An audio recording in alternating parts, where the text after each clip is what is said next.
Hey, welcome back to the Disney Plus Everyday Challenge. Today we have Teacher's Pet. This is the series and not the movie. There is a movie also on here, but no, our selection was for the series. This is actually a 2-season series. The first season is honestly a really short, only 13 episodes, and the second season, 26. So it's technically 3 short seasons or 1.5 long seasons. I'm not sure how you measure that stuff for yourself. But this is this art style, animation style looks so familiar to me, and I'm trying to figure out, maybe I've seen Teacher's Pet more than I thought I have, or whoever the creator's art style has been used other places. Yeah, it's trying to get the names here properly. Nope, I'm not. Anyway, yeah, it's from the United States. It's also known as Tanara Kedvents. Sure. Anyway, those are some IMDb facts. This is a 2000 series. Like I said, it's from 2000, 2001, 2 seasons, and it has a plethora of well-known voice character actors. Let me get into that into a minute. The point of this series is this boy, Leonard, he has a dog who wants to go to school with him. And he's super smart, apparently, and he can talk. And he decides one day, you know what? Rather than laying around in dirty clothing, I'm going to put on this dirty clothing and just go to school and be a boy. His name's Spot. But he is misheard, and he has to go by the name of Scott. And he gets the rest of his name from a pencil that the teacher is holding, who also happens to be Leonard's mom.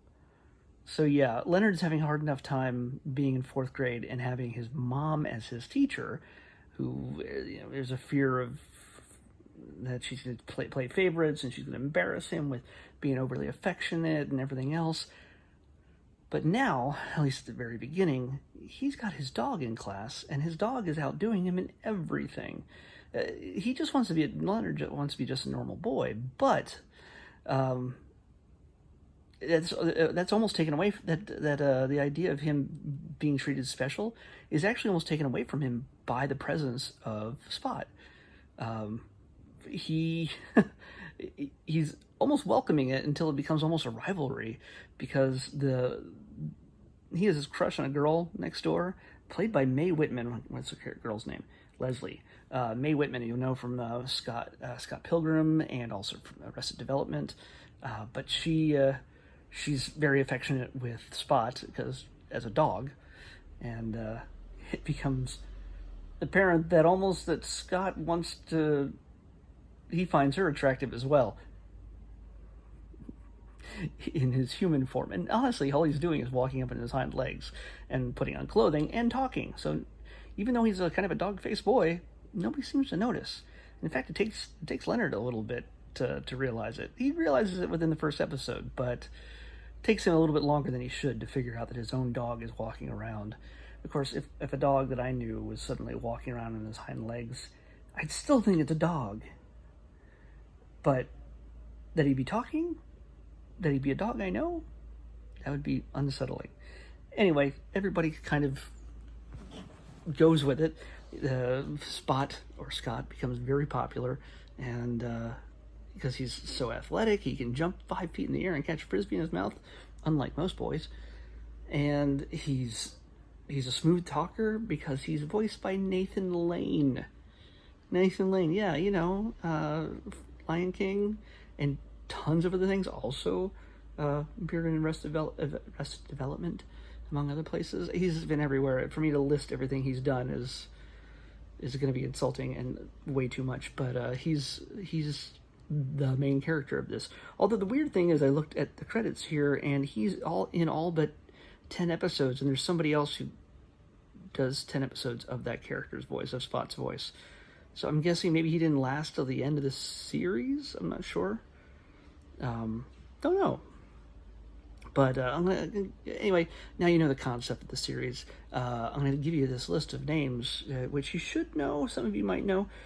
David Ogden Steers played Charles on MASH. He plays the cat that lives in the house and also talks. But I don't know yet if Leonard understands him. But he plays a very sort of poncy type of cat and very sheltered and not the normal curmudgeon-y kind of character that David Ogden Steers is known for. Mr. Jolly is his name. Deborah Jo Rupp plays the mom. You'll know who Deborah is. She's the mom from that 70s show. That's probably one of her most visible, famous roles. She's done voices elsewhere, but yeah, Deborah Jo Rupp, when you hear her, you'll know who I'm talking about. Jerry Stiller, Ben Stiller's dad, the late Jerry Stiller, plays Pretty Boy, the bird, sort of a trash-talking, gruff parrot in the house. So Leonard has a lot of pets. He has a dog, a cat, and a bird. And yeah, they all interact and they have their own clashing personalities. Wallace Shawn, you'll know him, Inconceivable, and also Grand Nagus from Deep Space Nine. He is the principal. So, and he's got a cat who doesn't take well. The only one who doesn't take well to Scott. Rob Paulson appears in this also. You'll know him from Peeking the Brain, and gosh, who else? Oh, Pamela Adlon plays a number of different voices in this.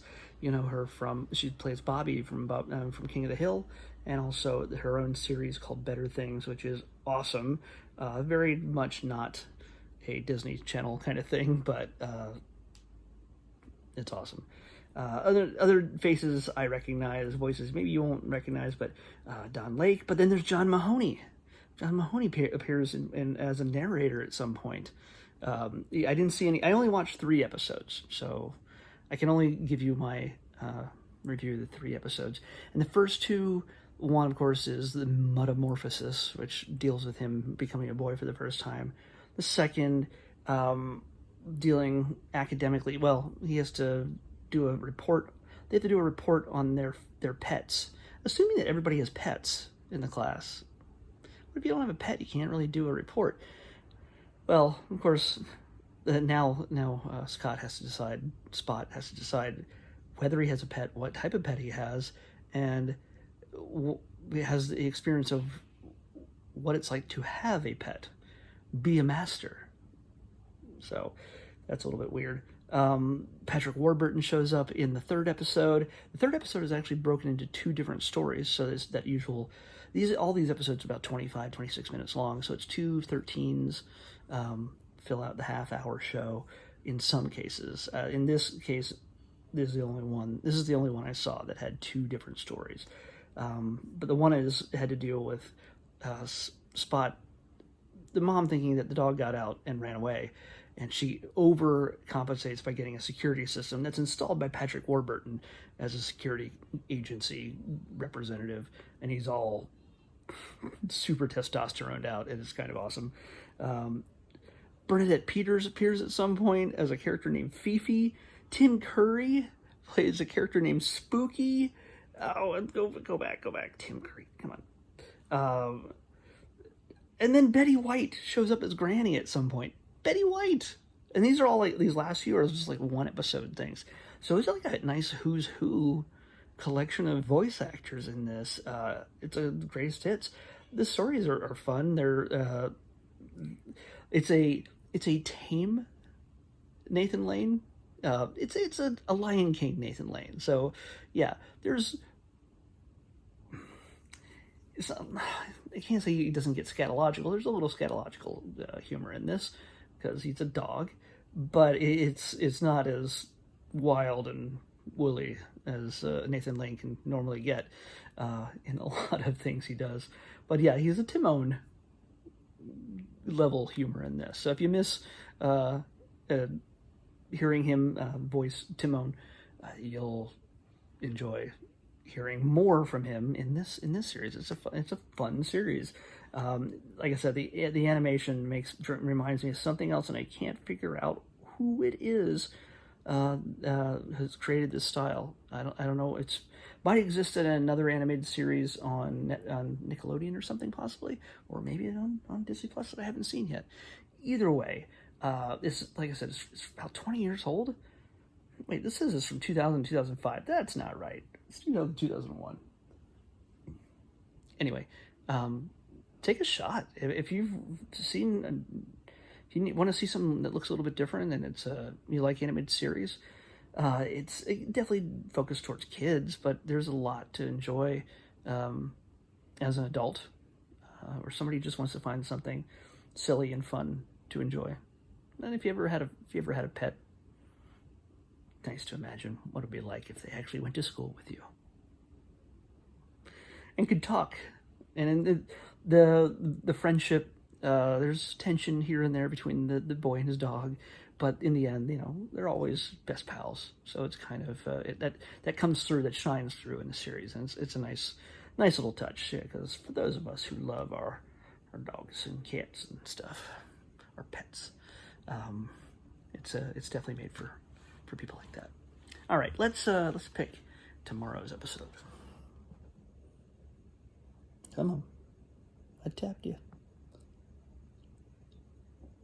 232. 232.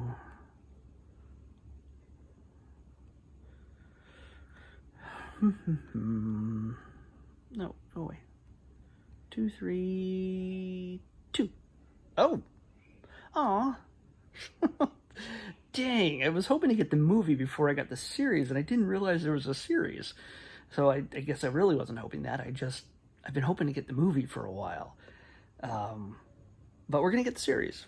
This is from a underappreciated. There's a strong cult following. It's not as iconic as some of the bigger Disney animated films, like Little Mermaid or Beauty and the Beast or things like that. But it's got a good cult following. We're gonna watch the series from 1998, series based on the film for Hercules. So yeah, let's check that out. I'll probably watch a few episodes. This is weird. We've had 2 series in a row, 2 days in a row.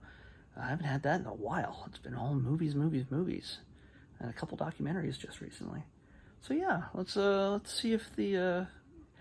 It's been so long since I've seen Hercules. If I've seen Hercules, did I see Hercules? I don't know. I know enough about it.